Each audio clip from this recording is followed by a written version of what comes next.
RJ Nahid ভূত.com YouTube চ্যানেলে সবাইকে স্বাগতম জানাচ্ছি। আমি নাহিদ। আশা করছি আপনারা সবাই ভালো আছেন এবং ভালোর দলে আছেন। শুভ রাত। আজ আমরা এমন এক সত্য ঘটনার কথা বলবো যা শুনে আপনার শরীর কাঁটা দিয়ে উঠবে। আমাদের সাথে আছে শিমুল, যে তার নিজের জীবনের এই ভয়ঙ্কর ঘটনা আমাদের সাথে শেয়ার করছে। চলুন শোনা যাক শিমুলের কথা। ধন্যবাদ আরজে নাহিদ ভাই। ঘটনাটা ঘটেছিল আমার দাদাবাড়ি মানিকগঞ্জের এক অজপাড়া গায়ে। তখন আমি কলেজে পড়ি। গরমের ছুটি ছিল, তাই আমি আর আমার কয়েকটা বন্ধু মিলে ঠিক করলাম দাদাবাড়িতে একটা দারুণ সময় কাটাবো। আমাদের গ্রামের নাম ছিল নীলগঞ্জ। গ্রামটা খুব নিরিবিলি ও শান্ত, কিন্তু একটা বিশেষ জায়গা ছিল যেখানে কেউ খুব একটা যেত না। গ্রামের দক্ষিণ দিকে একটা বড় পুরনো পুকুর আছে। পুকুরটার নাম ছিল কালী পুকুর। পুকুরটা এত পুরনো যে তার পাড়গুলো সব ভেঙে গেছে। চারপাশে অনেকগুলো পুরনো বটগাছ আর জঙ্গল। গ্রামবাসীরা বলতো ওই পুকুরটায় নাকি অশরীরী শক্তি থাকে, কিন্তু আমরা ছিলাম শহরের ছেলে, এসব কুসংস্কারে বিশ্বাস করতাম না। হ্যাঁ, অনেক সময় গ্রামের মানুষজন এমন অনেক গল্প বলে থাকে যা শুনে আমরা বিশ্বাস করি না, কিন্তু অনেক সময় এসব গল্পের পেছনেও কোনো রহস্য থাকতে পারে। আপনি কি সেসব গল্প বিশ্বাস করেছিলেন?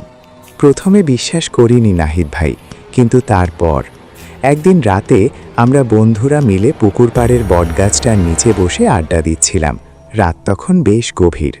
হঠাৎ আমরা লক্ষ্য করলাম পুকুরের মধ্য থেকে অদ্ভুত একটা শব্দ আসছে।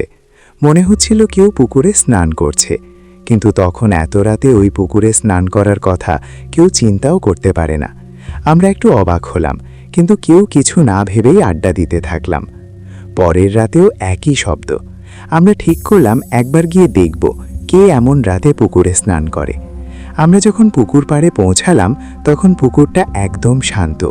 পুকুরের জলের ওপর চাঁদের আলো পড়ে একটা রূপালী ভাব আসছিল, কিন্তু পুকুরের কোথাও কেউ নেই। আমরা যখন আবার ফিরে আসছিলাম তখন হঠাৎ করে আবার সেই শব্দ। এবার শব্দটা পুকুর থেকে নয়, পুকুরের পাড় থেকে আসছিল। মনে হচ্ছিল কেউ আমাদের পেছনে হাঁটছে। আমরা পেছনে ফিরে তাকালাম, কিন্তু কেউ ছিল না। আমরা দ্রুত বাড়ি ফিরে এলাম। সত্যি, এমন পরিস্থিতিতে যেই কেউ ভয় পাবে। আপনার বন্ধুরা কি বললেন এই ঘটনাটার পর? সবাই খুব ভয় পেয়েছিল নাহিদ ভাই। আমরা আর কখনো ওই পুকুর পাড়ে রাত কাটাতে যাইনি।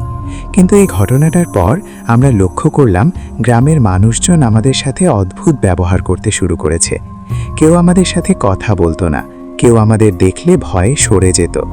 একদিন আমরা জানতে পারলাম যে আমাদের বন্ধুরা পুকুর পাড়ে বসার পর থেকে গ্রামের কয়েকজন মানুষ অসুস্থ হয়ে পড়েছিল। তারা বলতো যে কালী পুকুরের অভিশাপ তাদের উপর লেগেছে। আপনি কি করবেন? ওই অভিশাপ কিভাবে কাটাবেন? আমরা জানতে পারলাম যে কালী পুকুরের অভিশাপ কাটাতে হলে পুকুর পাড়ের বটগাছটার নিচে একটা পূজা করতে হবে। আমরা গ্রামের পূজা করা লোকজনকে ডেকে পূজা করার আয়োজন করলাম। পূজার পর থেকে অভিশাপ কেটে গিয়েছিল। গ্রামবাসীরা আর অসুস্থ হচ্ছিল না। কিন্তু আজও ওই কালী পুকুর পাড়ের ঘটনা আমার মনে হলে শরীর কাঁটা দিয়ে ওঠে।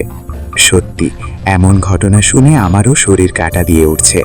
আপনাদের যদি এমন কোনো ভৌতিক অভিজ্ঞতার কথা থাকে তাহলে আমাদের সাথে শেয়ার করতে পারেন। ধন্যবাদ শিমুল ভাই আমাদের সাথে থাকার জন্য। ধন্যবাদ আপনাদেরও আমাদের সাথে থাকার জন্য। শুভরাত।